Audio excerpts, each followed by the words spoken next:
going into this first year, I'm looking at it right now as a full 3-year process. I figured year one would basically be a 100% learning process, which it has been, and it's been humbling. And then, thinking year two, still a learning process, but, hopefully I figure out somewhat of the dynamics of racing. That way, hopefully at year three, depending on training and everything, I can, mix it up a little bit more. That is Jeremey Rielley this week on the Do It For Yourself podcast.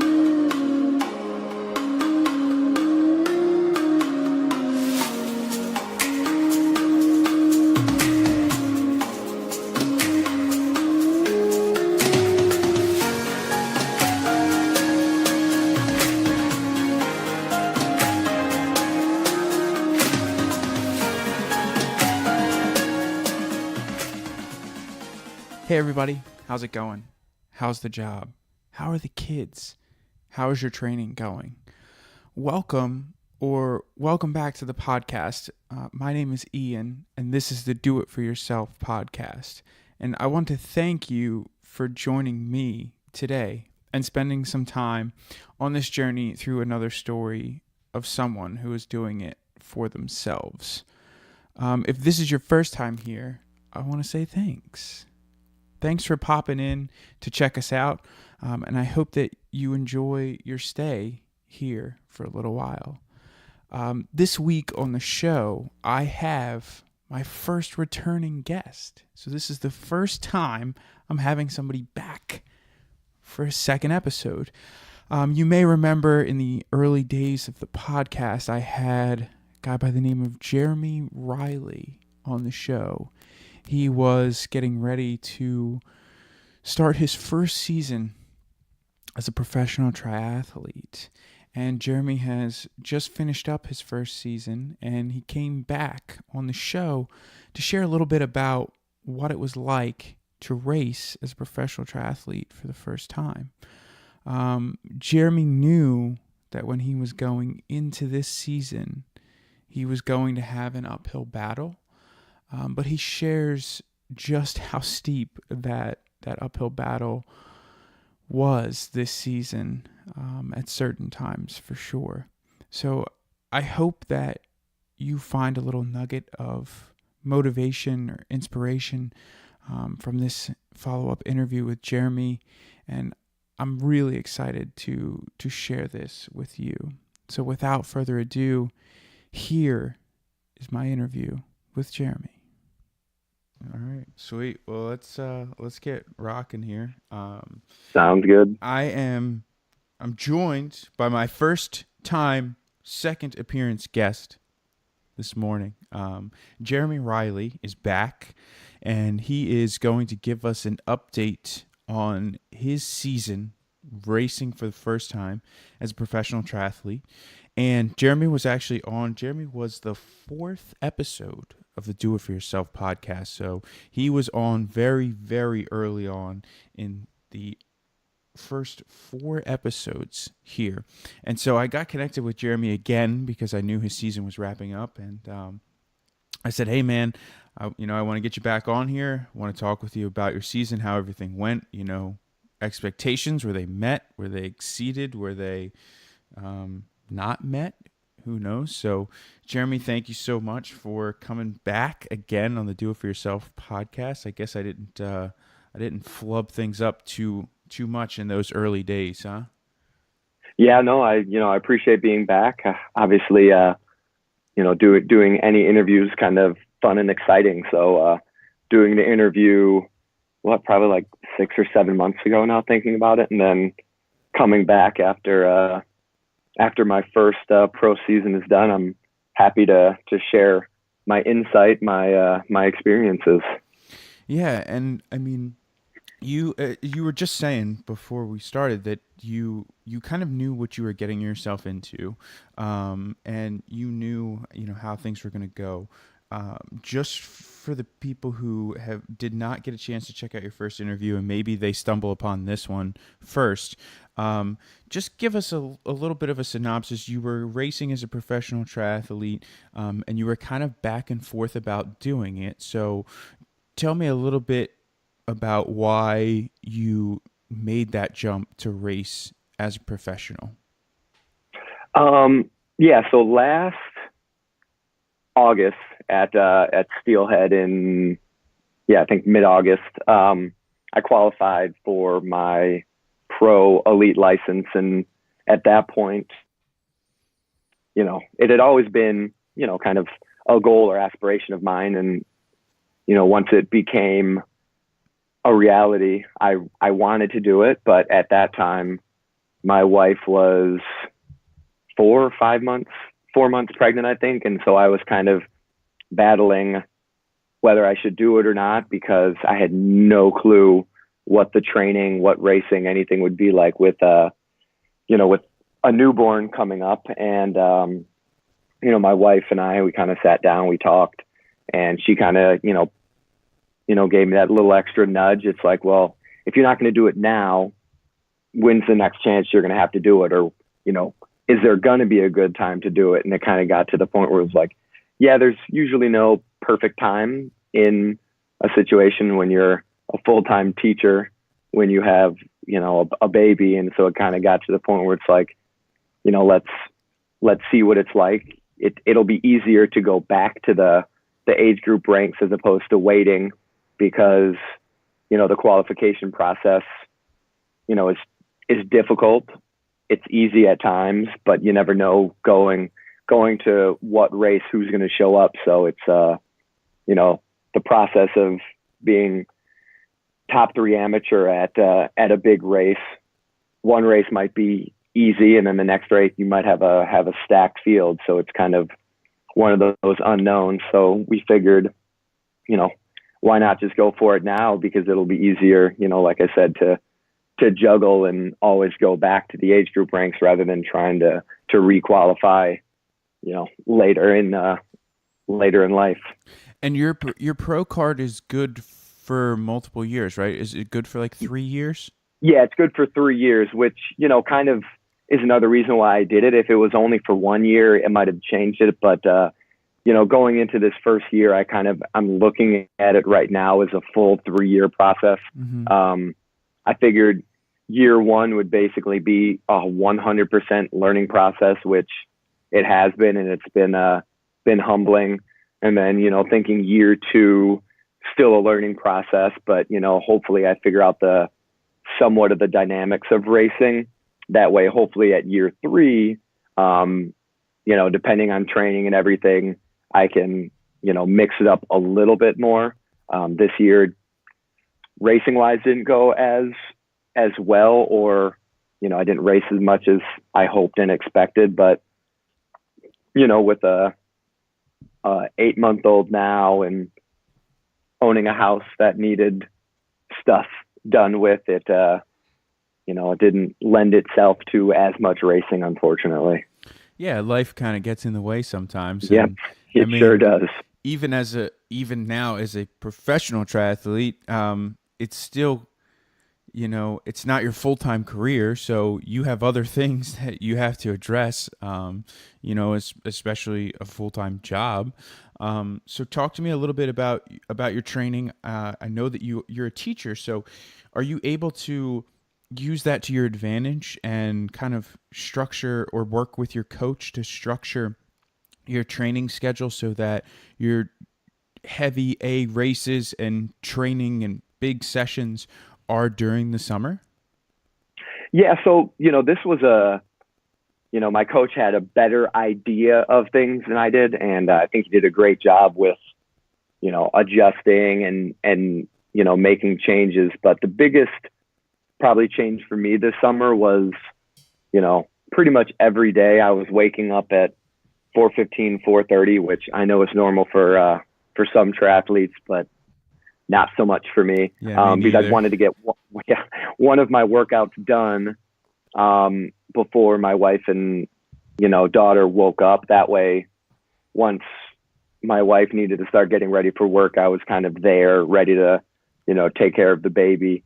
But it did get a little bit more difficult because during the day until my wife got home, my daughter and I would be hanging out for the most part because she was not the best at allowing me to get a workout in, because she needed attention, and rightfully so, as a 5-month-old at the start of the summer and 8 months now. So it got to, ideally it would have been great if, when she was napping, I could have put her down and, gotten in a bike ride. But a lot of the times when she was napping, I was tired too from the first workout of waking up at, 4:30.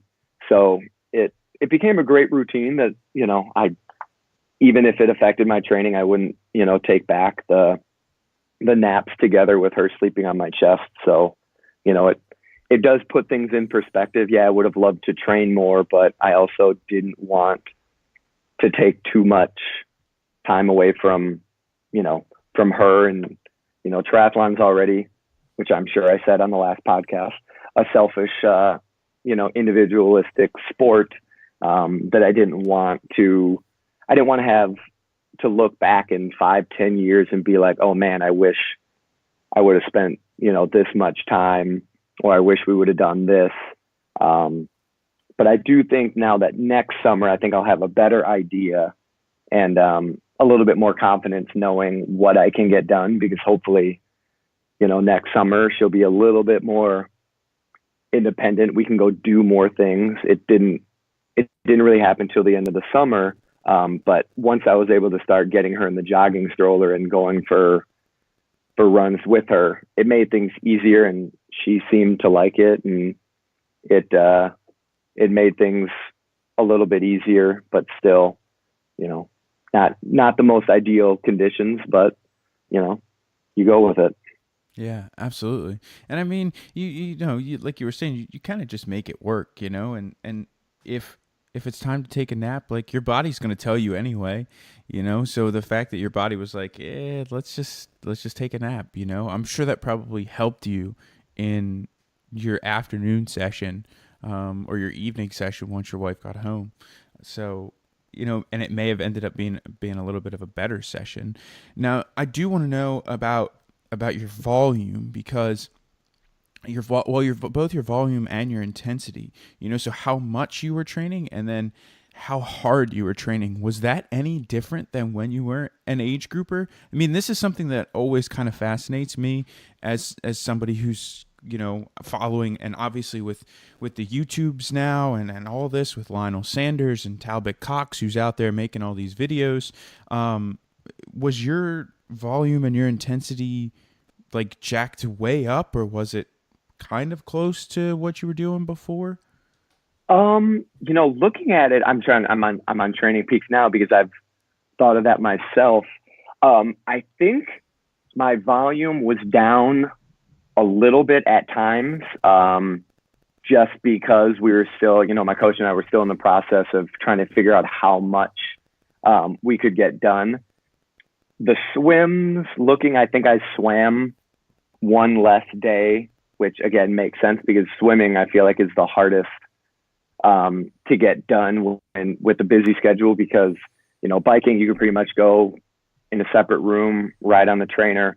Running, you can do right from the house, but, swimming, my pool's close to me, but it's still, a 15-minute drive both ways. So there's 30 minutes in the process of getting ready. So you're talking about, an extra at least 45 minutes for a swim. Whereas, like I said, for a run or a bike, you can pretty much just hop on and get going. So it looks like, going back, I'm looking at the weeks before Chattanooga, which was my first race, which was, again, still when school was going on. I was kind of at the 11 to 14 hours a week, which last year, this is great about Training Peaks, is you can just, kind of throw it in there. I was at, because I think I usually scrub, so last year at about the same time as March to May, I was at 13 to about 16. So a little bit less, not drastic. The intensity was a little bit higher. My coach and I did a lot more stuff on Zwift where, there was a time when I think I did 10 races in 10 days because we understood how important the race dynamics on the bike were. So we wanted to try to make me comfortable being super uncomfortable, which I think I got good at. Unfortunately, it didn't show in the few races I had. But it was also, great training because, racing for 45 minutes to an hour with, zero rest, because if anybody who's listening has ever done a Zwift race, it's the countdown goes and it's basically all out for the first 5 minutes to break up the pack and figure out who's where. And then from then on, it's, steady zone 3 with a bunch of attacks to go to zone 4, zone 5, or zone, I have zero clue how much longer I can do this. So it was good. I feel like run training was about the same, but I don't think, my weekday rides, instead of being maybe up to 2 hours, probably maxed out at like an hour and a half. So the training was a little less. Intensity on the bike, I think, was more. Run training, I think, was the same. Swim, similar. So, in an ideal world, I probably would have swam 4 to 5 times a week, just because of swimming is one of my weaknesses, and that would have probably been beneficial since, the swim dynamics of the pro race is a lot different than, racing age group, since you want to try to get in a pack.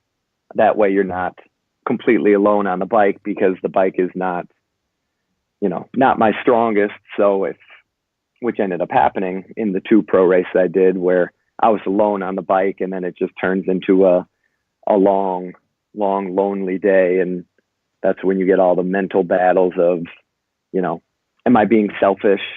Should I keep doing this? I got to keep pushing. My legs hurt. I still have a half marathon I need to run after this. So it's, hopefully something we can adjust for next year. And I'm, hoping that it turns out a little bit better. And so your first race for this past season was Chattanooga 70.3. Yeah. And you said that the bike isn't your strongest, and that is probably a quite hilly bike course, if memory serves me correct. I've never done it, but just from kind of like some of the world championships, and I've had some friends that had done that course. So talk to me a little bit about why you picked Chattanooga as your first professional race, especially with probably a bike course that's on the hillier side. Yeah. So again, another drawback of racing professionally is there are only a select number of pro races. Chattanooga's the nice thing is I've wanted to do that race for like the last 3 years, but it always sells out super fast. So a benefit of racing professionally is, I can choose which races I want to do and not have to worry about signing up a full year in advance. So it was a race that I'd wanted to do, and it, was early enough in the season that I felt like I could get a good amount of training, but also late enough where, I'd be able to race, recover a little bit, and then continue to get the good training. But yeah, it was hillier than I expected. I knew that it was going to have some hills, and I knew it was going to, have some elevation change, and coming from the Chicago area, going over a viaduct is about the only hills that I get unless I drive to. So there were a few longer hills. I'm, putting up the air quotes because obviously somebody who lives close to the mountains, or really most other places, wouldn't think they're hills, but for me they were. but it was a great race. I'm hoping that that's going to be another race I do next year, especially now knowing a little bit more about it. Hopefully I can, learn from mistakes I made on the swim and then the bike, and then hopefully do a little bit better. But it was really cool that my first race was there, but the field was very stacked. Somehow I managed to do my 2 pro races with fields that were pretty deep and pretty fast, which again is really cool. But it also would have been nice to kind of get my feet wet in a race where there would have been more pros similar to me. That way, we could have had a different dynamic as opposed to, Starkey, Matt Hansen going off the front, Eric Lagerstrom won Steelhead that I did. So it was it wasn't a race. It was a race I was in, but it wasn't really a race that I knew, 3 strokes into the swim. It was, I'll see you guys, after when we're getting our stuff out of transition type thing. And so talk to me a little bit about your day at Chattanooga and your first race as a pro. I want to hear about your race, but I also want to hear what it was like going to Chattanooga for the first time. Not to Chattanooga for the first time, but going to a race, I should say, for the first time as a professional. What did you feel like, walking into transition? What did you feel like putting the different, you got a different sticker on your bike. Everything's different now. And this is kind of almost your dream coming to fruition for the first time.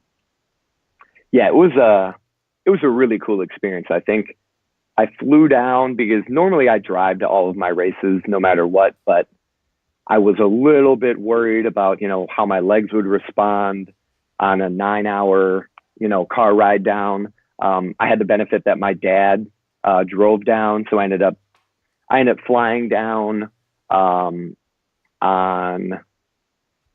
Friday and then met my dad down in Chattanooga, and we planned we were going to, drive back together. But so on Friday we went down, I think we made it to, into transition, and we were doing, all the check-in stuff. And I kind of walk up, and you have the line, you have the all world athlete, you have the normal one. Well, I'm kind of like a little bit confused, and I just go to walk through, and I was like, where's pro check-in? They're like, oh, it's back here. And so then it was like, wow, going up, and there wasn't really a line, but being able to go through, it's like, hey, I got to go to pro check-in. And then I'm checking in, and the nice woman who's checking me in was like, our race tats didn't come in, so you're going to have to, just get body marked. And as small of a thing as that is, I really wanted to have those P stickers on my cab. Yeah. And the numbers. So, it looks a little bit more pro, and it's kind of cool, but, that didn't happen. So, whatever, I'm still racing. I think my bib number was 37, if I'm not mistaken. So again, having a number with 2 digits as opposed to 4 was kind of cool. And then I go on Saturday, do my, pre-race swim and all that before the pro meeting. And we're walking around. I meet one of the other pros that I know, and we're trying to figure out how to get there. And, Matt Hansen's walking through, Andrew Starkowitz, AJ Bauco. I always mess up how to pronounce his name. And, pros that I've, know on Instagram and, just from race reports and all that, which is kind of cool. And then all the women pros, Heather Jackson was there. Who else was there? Heather Jackson, Meredith Kessler. So, it was like both male and female pro races were stacked. And I'm sitting here, rubbing shoulders with them during the pro meeting, which was kind of neat. And then we get to the pro meeting, and they're like, yeah, you don't have to check in your bike. And everybody else had to. I was like, great. Another benefit of racing professionally. I'd rather not check my bike the night before, because then I have to bring to pump race morning, pump my stuff up. And it's one thing you got to worry about. So a few advantages right there. And then we have the advantage at the end of the race, which, I think is the greatest advantage that we could have, was we were able to check out of transition almost immediately. So anybody who's done a race, and I know, you cross the finish line and then it becomes a waiting process for like 2 hours until the last person's out on the run before you can start going into transition to get your stuff. And, pros were thankfully able to cross the finish line, basically go right back in, get your stuff, and say, see you later, which is very nice, because there's not much worse than having to wait around for like 2 hours when you're already hot, you're tired, hungry maybe, to wait around to get your stuff. So that was a big benefit, and so kind of neat. I appreciate your compliment there, by the way. But unfortunately, I've never finished a 70.3 fast enough to not be allowed to get back into transition. So I mean, I have heard that there's a waiting game, and that's why they give you the tickets and everything. But normally, because of where my age group is, or because of my swim time that I usually seed myself, I've never finished that fast. Well, I apologize, but don't worry, it'll be there. They always mess with the swim waves, and you'll be in an earlier wave at some point, because it doesn't seem like they do those for any real reason, as opposed to just for fun. So, random story, and I apologize to the listeners for this, but they may also be wondering the same thing. At a race I did this year, they actually discussed how they structure the age groups and the swims. So what they do is they take all this data, they plug it into a computer program, and then the computer program spits back how they should structure the waves as far as age group and gender, because it will create the least amount of congestion on the course based on all of this data that they plug in, from age groups to weather to paces to average times to roads to this to that. So that's why it seems like it's completely random. It's because they're trying to make it so that there's the least amount of congestion on the course when they do the swim waves. Well, that's actually really cool, and I actually would have hoped that would have been like that, but I had no clue. Yeah, and now they talked about it. Now knowing that, I'm looking back at some of my races, and it's like, oh, okay, I wish I would have known that then, because then I wouldn't be like, oh my gosh, I can't believe the 25 to 29 wave has to sit for 2 hours. But I mean, it makes sense. It still isn't always the best personally for everybody, but I can respect that now that there's an actual reason and actual data that goes behind it. Yeah. Yep. I found that out. So there you go. Fun fact for the day. So talk to me about the actual race and how that went. I know that just based on some of the pros that you had mentioned there, that is a stacked field. That's a stacked field, especially. Yeah, it was. Chattanooga. And Matt Russell, I forgot, was also there. He's if anybody knows, not only is he a legit fast pro, but he was coming, back on his redemption tour from, literally almost dying in a crash last year at Kona. So it was, it was very cool to race with all of those people that I'd been, watching and following and all of that, all that good stuff. It was knowing that how hard it was going to be was, a little bit different, but it was still really cool. So yeah, I guess a little bit about the race. The swim dynamics were something that I obviously, wasn't sure about. And like I might have said on the last podcast, is every now and then I still have issues in the swim, being with people and against people and, getting knocked around and all that. So I wanted to get in the mix a little bit, but I didn't want to, get completely involved and then have the issue of, I feel really bad mentally. I'm out of the game already. So I kind of started off at, a little bit further in the back. It was an in-water start, non-wetsuit. The race course was set up in Chattanooga. If nobody knows, you go upstream for a little bit and then back downstream for pretty much the whole thing, which was kind of nice because it leads to very, very fast bike or swim splits. So I ended up swimming well. I swam 22 something, and I think Starkowitz and the other pack swam 19. So 3 minutes was a lot, but I also felt it wasn't terrible. I put myself in position where I remember I was swimming at one point and I look over and I see the very distinctive kit, and I'm swimming with Matt Russell. And I was like, wow. I was like, he's, I must be doing okay if I'm swimming with a few others and he's one of them. So I get to the end of the swim and we're all, fighting to get our swim skins off to zip up our zippers on our, kits as we're running through transition. And I'm with him and I think one or two other pros.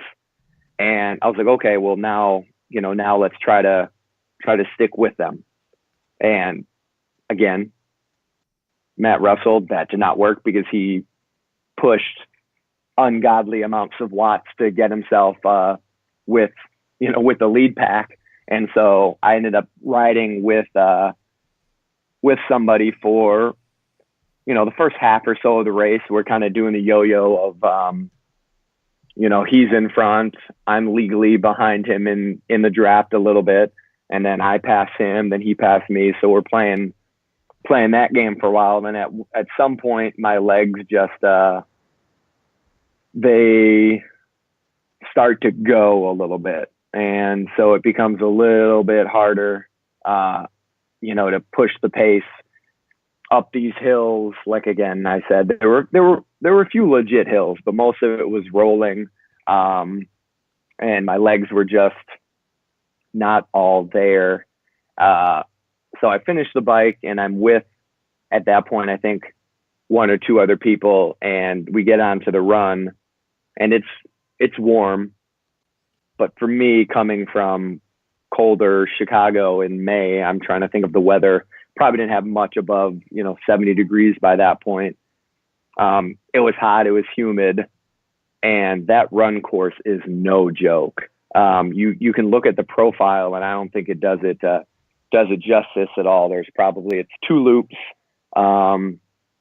There's one fairly big hill. Again, this is all my memory, so maybe if I was having a better day, it wouldn't have been as bad. But because I was already, tired and sore, and my legs were already fighting against me, that obviously skews what I see. But there was a big hill coming out of transition, do a few loops, and it's exposed for the most part. There's some turns. You go over two bridges, I think, which it's kind of cool because you're running on like a wooden bridge, but it's also, also very difficult because bridges, they usually go up and then they go down.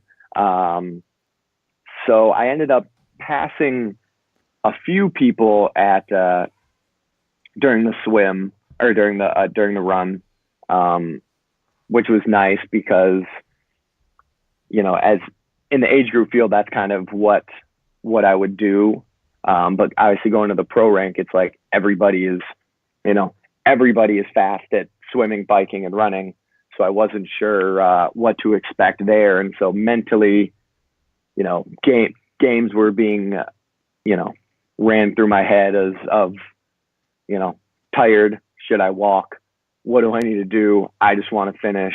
This is so painful. But then, I get to the final turn and I turn up and I was like, oh man, like this isn't what I wanted. Um, but it was still a really cool experience and, you know, a great time, for my first race. Because I think I ended up with, one of the faster comparatively, run splits in the pro field, which again, I've learned just this year is you look at run splits, and a lot of the times there aren't as many crazy fast run splits. Well, that's because a lot of people are biking where they shouldn't, or not where they shouldn't. They're biking with the field knowing that they are going to not run as fast because they want to make sure they're with the lead pack. And I learned that the lead pack can get, 10 plus minutes ahead just because of those dynamics of sitting in the legal draft zone and all that. So, you have that, that decision that you have to make is just like, okay, well, I know I'm not going to run as fast as I would be able to, but I'm also going to bike a whole lot faster. So that, that thought process of, I wish I were able to get into that, that bike pack at some point. That way I can be a little bit more involved in the race as opposed to being completely, by myself the whole time. Yeah, and I think so. There's for the listeners who are unaware. There's what's been talked about, especially on something like Slow Twitch. To just no end is there's a rule in the professional field that you need to remain the same, and it's the same for age groupers. You got to stay far enough away from the person who's riding in front of you.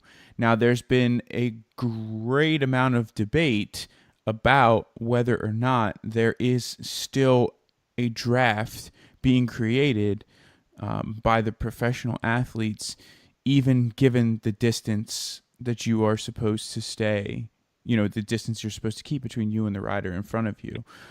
So, basically what Jeremy's saying is, if you don't come out of the swim and get onto the bike with part of that pack, you could ride as hard as you want, by yourself. And odds are you're probably not going to catch them, and you're going to end up blowing up because they're working together, even though it's not a draft legal race, so to speak. Does that sound about right? Yeah, exactly. And, obviously the more I can tell you for sure that whether you're riding with one person, 10 people, 15, you do get a draft benefit, riding legally, which is great, but it's also nice when you're riding with other people because you get that mental break of not having to worry about pacing, because all you're doing is making sure you're staring at that person's front wheel or back wheel and staying out of the draft zone. So, mentally it's easier, and, obviously physically it is as well, because, you are, for the speed that, let's say like 20, 25 miles an hour or whatever, I would be riding less watts going 25 miles an hour if I'm riding with a pack than I would be by myself, because even with the draft zone, there still is, some resistance from the air that you don't have to overcome, when you're riding with the group as opposed to when you're riding, by yourself. And so after this race, I'm sure you probably had a reflection period, and I'm sure you especially if you took that 9-hour car ride back with your dad, you probably had a really solid chunk of time to do some reflecting there. What were you happy with from this race, and what were some of the things that you took away and you learned from this first race? Well, the big thing that, obviously, no matter what, you can ask anybody in my family. I could win a race, and I have won races that I haven't been completely satisfied with. I think that also just has to go with the sport of triathlon in general, because there's always something you can do. There are very few people who have, the perfect race. But the one big thing that I took away is the biggest swim pack was, I think, just like a minute and a half in front of me, which is a lot. But even with swimming, you're getting some draft benefit when you're in with the group. And so the biggest benefit, the biggest thing I took away was, if I would have made that swim pack, or even just tried to mix it up a little bit more in the swim, could I have made that bike pack and stayed with them at least for a little bit, and then kind of how that would have shaped my race. So the first positive I took was I thought I had a very good swim. Obviously non-wetsuit swim for a non-swimmer like myself, or an adult onset swimmer as they call us, is not the best conditions. Having the big current that we had helps with that. But I think, knowing that I was only about a minute and a half behind when I didn't try to really get in that pack was a nice win, I thought, for me, because then, like I said, is that snowball effect is how would it affect my bike and my run, and then just all those mental games, because even if I wouldn't have been with the bike pack for the whole time, could I have made it 15 miles? Could I have made it 20 miles? And with those bike packs, is the further you go on, the more people kind of drop off, because there's only, so much pain that certain people can put up with, because I know that I can't ride with, Matt Hansen, Matt Russell, some of these other guys who were in the big pack, but maybe I could have done it for, 15 miles, and then I would have been able to be in a smaller group with a few other guys who dropped off at the same time I did. And then I wouldn't have been alone for, most of the race like I was. So, there's obviously the first pro race, like I said, is I had no expectations at all, really. But I think I took away more positives than negatives, just because of how the race kind of played out. And was Steelhead your second pro race, or did you have another one before Steelhead? Nope. Yes, Steelhead was my second. After Chattanooga, I had all of these. 70.3 Raleigh was a few weeks after, and I was like, oh man, I want to do that race, because at this point, I just wanted to race as much as possible, because right. I knew, how much racing that I needed to do in order to, learn how to race those races. But that didn't work out, because it was the Sunday before my last day of school. So it would have been harder, because Raleigh, I think, is like 13-hour drive. Ooh. And if I wouldn't have had to come back for Monday, it wouldn't have been as big of a deal, because, I could have broken that up into 2 days, but, that didn't end up working out. And then we were planning on doing Mont Tremblant in late June, and we're going to go as, a family vacation. We even got, my daughter her own passport, which is kind of crazy, because now she looks nothing like her passport picture, and that was only of course 4 months ago. That's and the passport's supposed to be good for like X amount of years, what I mean? It makes no sense, but unfortunately we had a tree in our backyard fall, and so we ended up having to get 2 massive trees in our backyard removed. So that kind of put a kibosh on that trip. And then there was supposed to be 2 other races that I was going to do that had one.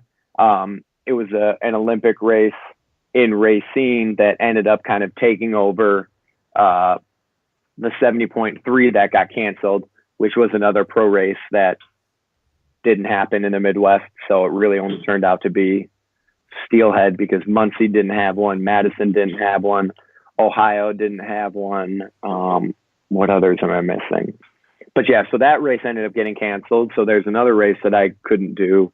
And then a race in August that didn't have a pro field, but it had a prize pool. I was going to do.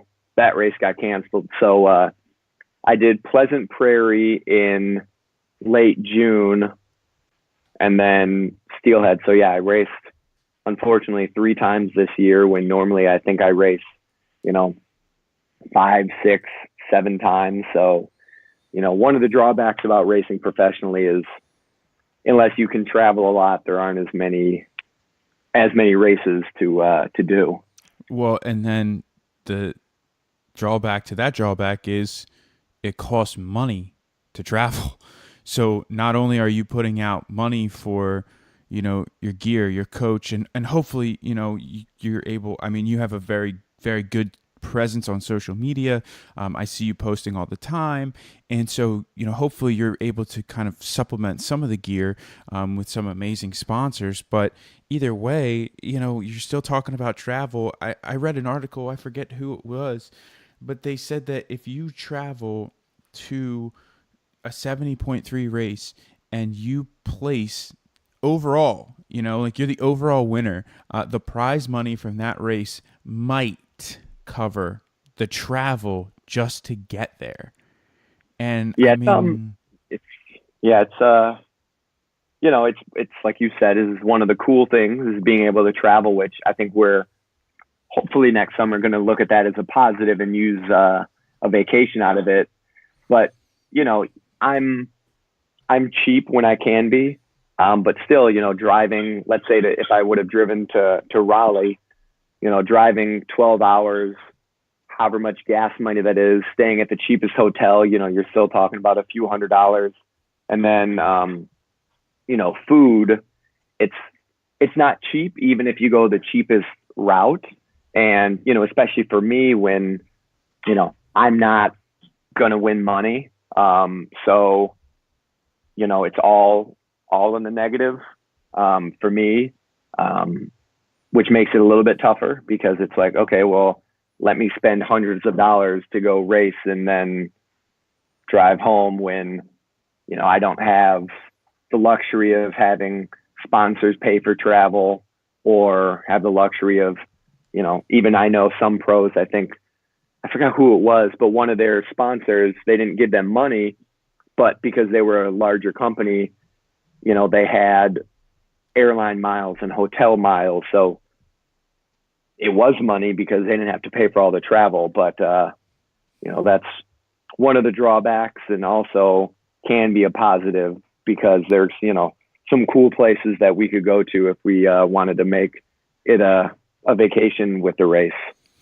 And so before we started recording, you had talked to me about, there was a Slow Twitch thread, and since we're kind of talking about, all this travel and spending all this money, and, maybe not necessarily making money as a professional, there were people on Slow Twitch that were asking you like, well, okay, so why are you doing this then? What is your answer to them, and what was kind of like the back and forth on those Slow Twitch boards like? Well, I forgot however it came out, but one of the things that I wanted to do this year is, I feel like so many people are like so secretive over, everything in triathlon. Mm-hmm.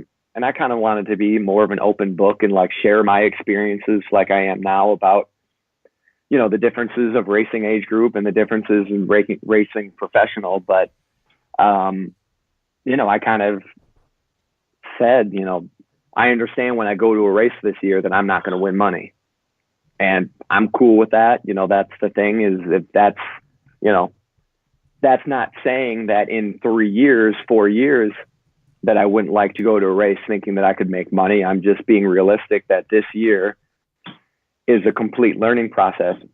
Not on, take away racing. This is a learning process of, being a dad and a triathlete and a husband and a teacher and a coach. So it's not like triathlon was the only thing that would be different. It's, my whole life is different now. So it was knowing that I had no expectations, that, I understood that I might not be placing well in these races, but, my thought process is this year, obviously I wouldn't have probably qualified for my pro card, because if I was racing as an age grouper, I think I would have ended up doing less training, just because I wouldn't have had to worry as much about getting completely embarrassed as opposed to just a little bit embarrassed on the pro field. Because if I was racing age group, I would have been paying for every single race that I did. So I might have even taken a little bit, more of a minimal training outlook, because, the pressures are a little bit different, and, racing professionally, I feel like it was an extra motivation that I needed to do a little bit more, as opposed to if I were racing age group. So, basically it came down to, this is what I wanted to do. This is what my wife kind of wanted me to do. And that's kind of what it is, as opposed to what other people think it should be. Because if everybody did what everybody else thought they should be, our world would be really boring, because nobody would go up and above what they thought, because somebody else was telling you that, you shouldn't do it. And, as an educator, as a coach, one of those things, it's like, yeah, everybody has their limits, but why not try to push those limits? Because, you might surprise yourself, you might surprise somebody else. And it's all just, a learning experience that, we go through every day. Well, and I wanted to say two things about that. So, first of all, racing as an age grouper, guess what? You're not going to make any money racing as an age grouper anyway, right? Exactly. So you're not going to make money racing as an age grouper. You have what could potentially be this experience of a lifetime to race as a professional triathlete in a sport that you've been chasing for quite some time. So why not just take advantage of the situation, right? That was the first thing that I wanted to say, because yes, maybe your license and some things cost a little bit more, but guess what? Either way, you're not going to be making money. So it's probably ends up being about even if it doesn't benefit you, just in the slightest bit. And the next thing I wanted to say, and it's, kind of in reference to the journey and the process, is you went into this year one knowing that this was going to be a 3-year process. Like you said at the beginning of this episode, that you knew that year one was going to be a learning experience, and your pro card is good for 3 years. And so this was actually going to be a 3-year process. This wasn't just about, I'm Jeremy Rielley and I'm going to come on, the scene here as a first year pro and explode. Like you knew exactly how you wanted to approach this next 3 years. And I think that that's how everyone should approach this sport. Like, and I mean, I know that there's people, it's the great debate. Oh, should you do, a sprint Olympic, then half iron, should you do 2 half irons before you do a full iron, blah, blah, blah. I just think that everyone should take like that big picture approach, and you don't have to be a superstar overnight. And so I commend you for taking that approach and looking at it that way. Yeah. I completely agree with no matter whether you're a pro, an age group, or this, the great thing about triathlon is it rewards consistency. So year one, even, for anybody, it's go out, have some fun, see what you like, see what you don't like, and then make adjustments after that. Obviously at the pro level, I think it's similar for people who are in the situation like me, because I don't have a front of the pack swim I don't have the best bike. My run's okay, but there's still people that run faster. So yeah, I was just figuring out how to get out there and race as well as I could.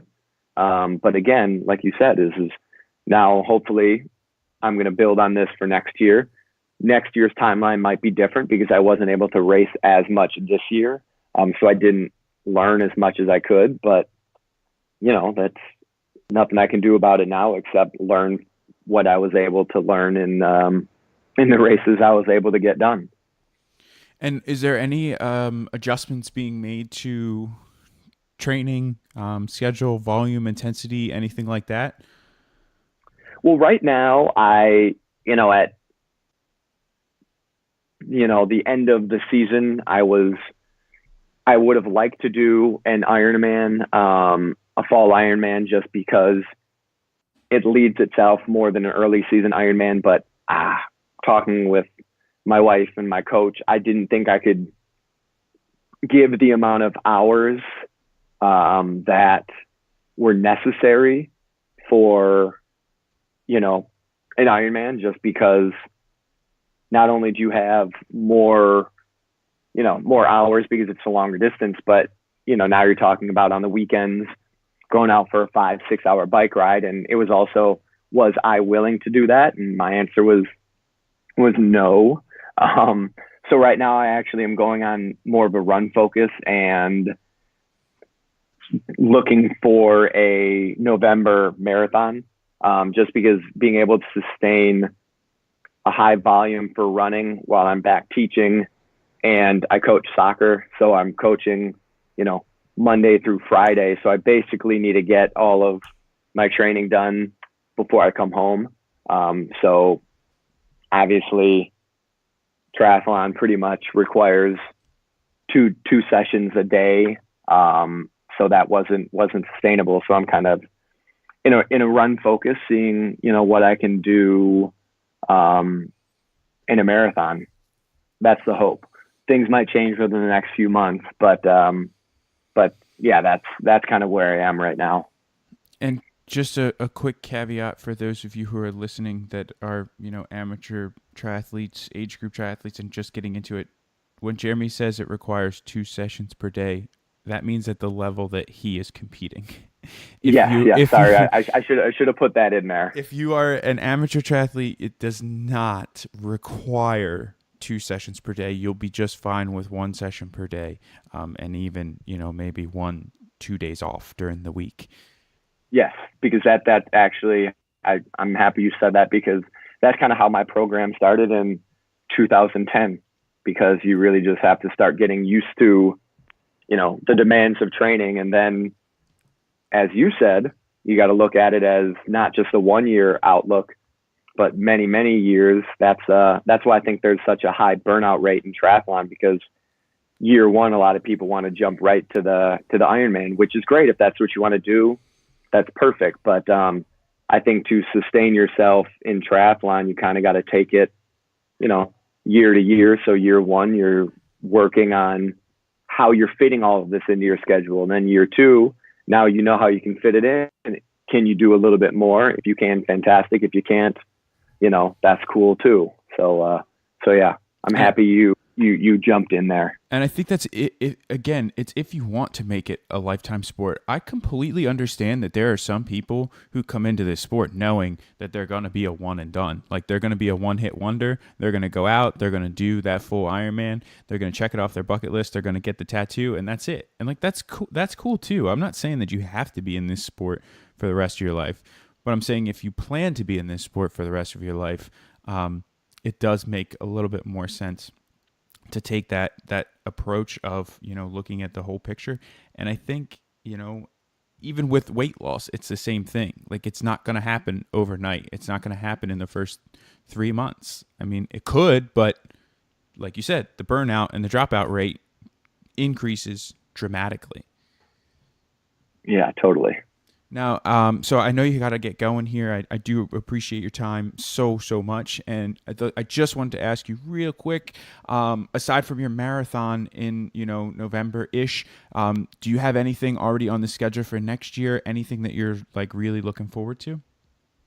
I don't have anything completely on the schedule, just because they haven't um, come out with the pro race schedule. Usually it's similar year to year, but again, ideally I would like to do um, Chattanooga in May next year. I think it's the same same weekend.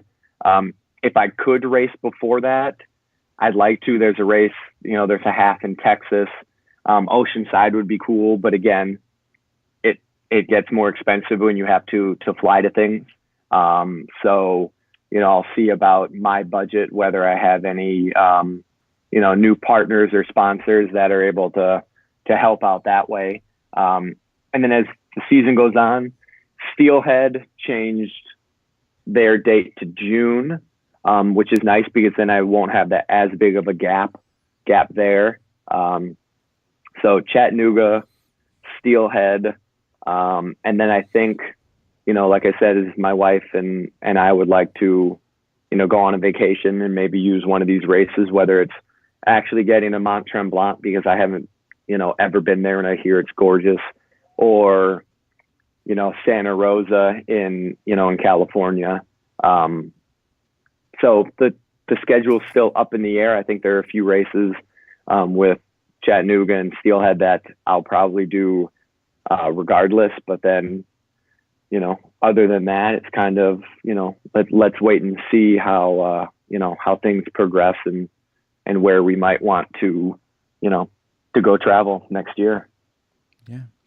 Well, Jeremy, thank you so much for coming back on again for the second time. And thank you, for giving us your time and also your kind of your insight and being super open about not only your first season, but what it's like to race as a professional.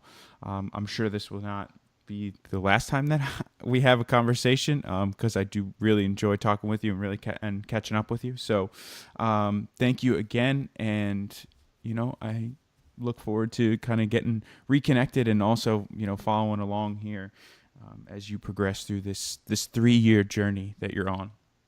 Yeah, I appreciate it, and I'm more than happy to to come on basically whenever, do a Q&A. I don't know how much back and forth there are with the people that listen, but people have questions. I'm more than happy to answer somehow. And yeah, like I said, share my insights. I think I'm an open book when it comes to training and racing. My coach probably doesn't want me to give too many numbers away, but I think, kind of give an idea of sessions a week and hours a week, as opposed to specifics of the actual training session. But other than that, I'm happy to delve and give as many details as I possibly can. Right on, man. Well, I appreciate that, and I'm sure the listeners will appreciate that as well. So we will absolutely get connected on all that. Perfect. All right, man. Well, you have a great afternoon, and I will talk with you soon. All right, sounds good. Thanks a lot. All right, you got it. There you have it, my friends. That is my interview and follow-up with Jeremy on his first season as a pro. How did it hit you? How's it sitting with you? What did you think about some of the challenges that Jeremy had to face in his first year as a professional triathlete? I love that Jeremy is looking at this as a whole 3-year process. It's a whole 3-year journey for him.